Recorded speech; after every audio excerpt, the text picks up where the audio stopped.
Hi, and welcome back to Scratch. Today we're going to make breaded pork chops. If you'd like to support the channel, please like and share this recipe.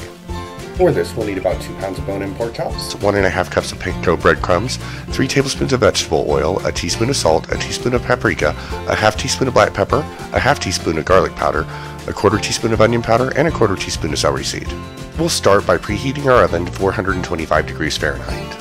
Then we'll mix together our 1.5 cups of breadcrumbs, 3 tablespoons of vegetable oil, teaspoon of salt, teaspoon of paprika, half teaspoon of black pepper, half teaspoon of garlic powder, quarter teaspoon of onion powder, and quarter teaspoon of celery seed in a large sandwich bag and shake it to mix. Once we've mixed together our breadcrumbs and seasoning, we'll coat one pork chop at a time and place it on a baking sheet with a wire rack. After coating our pork chops in our breading mixture, we'll bake them at 425 degrees Fahrenheit for 20 minutes. It's been 20 minutes, and our pork chops are now done. We'll let them rest for 3 to 5 minutes before serving. And remember, if you like the content, please subscribe.